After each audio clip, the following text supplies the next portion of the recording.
بسم اللہ الرحمن الرحیم۔ السلام علیکم ورحمۃ اللہ وبرکاتہ۔ آج ایک انتہائی اہم مسئلے کے اوپر آپ سے بات کرنی ہے۔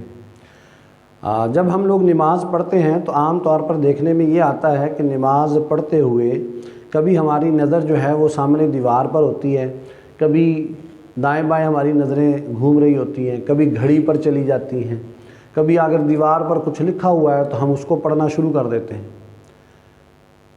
تو سوال یہ ہے کہ حقیقت میں جب نماز پڑھیں تو ہمیں نظر کو کہاں پر رکھنا چاہیے تاکہ نماز میں ہمیں زیادہ سے زیادہ خشوع و خضوع حاصل ہو سکے۔ تو محترمین، اس کا آسان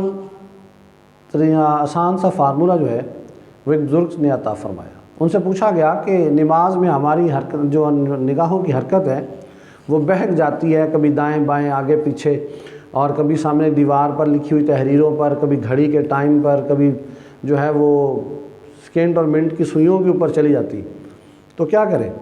تو ان بزرگ رحمۃ اللہ تعالیٰ نے فرمایا کہ جب نماز پڑھو اپنی حرکت کو، آنکھوں کی حرکت کو ان جگہوں پر جو ہے وہ کنسنٹریٹ کرواؤ۔ کہاں پر؟ فرمایا جب تم حالت قیام میں ہو تو حالت قیام میں اپنی نظر سجدہ گاہ کی جگہ پہ رکھو۔ کیوں؟ اس لیے کہ اللہ رب العالمین نے قرآن میں ارشاد فرمایا، منہا خلقناکم وفیہا نعیدکم ومنہا نخرجکم تارۃ اخری، اور ہم نے تمہیں اس مٹی سے پیدا کیا اور پھر ہم اسی مٹی میں تمہیں لوٹائیں گے اور پھر اسی مٹی سے تمہیں اٹھائیں گے۔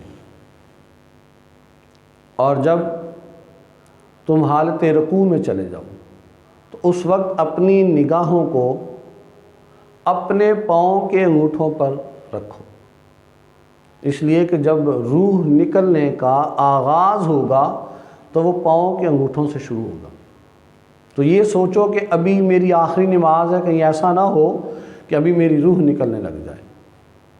اور پھر فرمایا کہ جب تم سجدے میں ہو تو حالت سجدہ میں تمہاری نگاہ جو ہے وہ اپنی ناک پر ہونی چاہیے۔ اس سے ایک تو کنسنٹریشن حاصل ہوگی اور آپ کی جو نظروں کی ڈائیورسفیکیشن ہے وہ چینج ہو جائے گی۔ دوسرا یہ ہے کہ آپ کی نظر اس بات پہ رہے کہ اس ناک کو اونچا کرنے کے لیے میں اپنی میں کو بڑا کرنے کے لیے تو سارے جتن کرتا ہوں۔ تو کم از کم یہ سجدے کی حالت ہمیں بتاتی ہے کہ جناب جو کچھ مرضی کر لیں، اس ناک کو اللہ کی بارگاہ میں خاک آلود کریں تو پھر تمہیں رفتیں ملیں گی، بلندیاں ملیں گی، علو ملے گا، اعلیٰ مقام ملے گا۔ یہ تب ملے گا جب اپنی ناک کو اللہ کی بارگاہ میں جھکا لو گے، اس کو زمین بوس کر دو گے، پھر تمہیں اللہ رب العالمین رفتیں عطا فرمائے گا۔ اور مخلوق کو مت دیکھا کرو کہ مخلوق کیا کہتی ہے اور مخلوق کدھر کو جا رہی ہے۔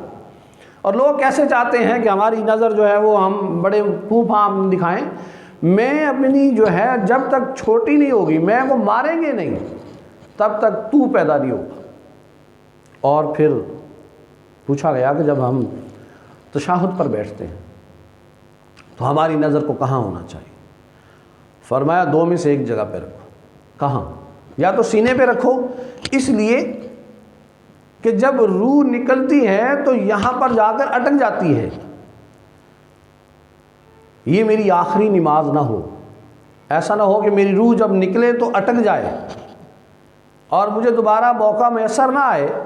تو اس لیے اپنے سینے پر نظر کو رکھو یا پھر اپنے ہاتھوں پر رکھو۔ یہ جو ہاتھ ہے نا، یہ ہمارے نہیں ہیں، یہ ہاتھ تو امانت اللہ نے دیے ہیں، یہ تو ہمارے خلاف گواہی دیں گے۔ قرآن میں اللہ نے کہا نا سورہ یاسین کے اندر، الیوم نختم علی افواہہم وتکلمنا ایدیہم وتشہد ارجلہم بما کانوا یکسبون۔ آج کے دن، قیامت والے دن، ہماری زبان پر مہر کر دی جائے گی، آج کے دن تمہارے منہ پر مہر لگا دیں گے۔ اور پھر کیا ہوگا؟ پھر یہ ہاتھ اپنے کیے ہوئے اعمال بتائیں گے، یہ ہمارے خلاف بولیں گے کہ اللہ اس نے جو ہے کس کے اوپر اس نے ظلم کیا، کس کے اوپر اس نے زیادتی کی۔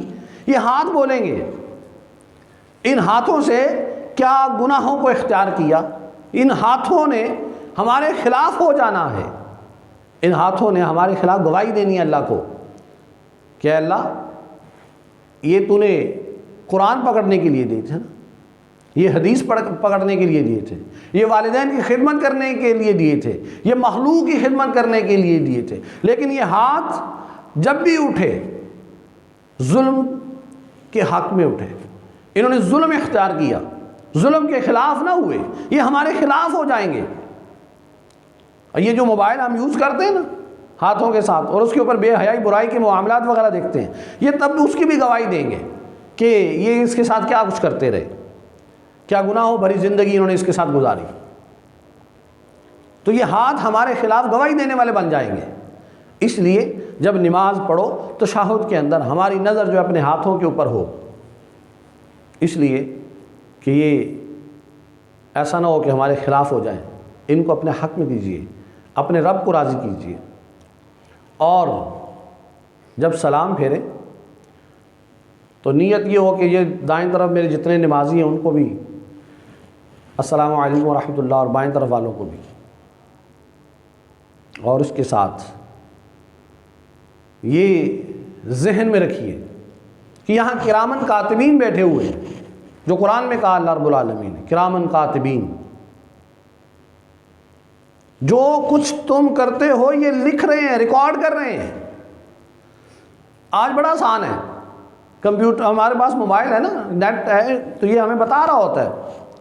ہم اپنے گناہوں کو چھپانے کے لیے بڑی آسانی کے ساتھ اپنے انٹرنیٹ کی ہسٹری کو ڈیلیٹ کر دیتے ہیں، چلو جی ہسٹری ڈیلیٹ کر دو، کیوں؟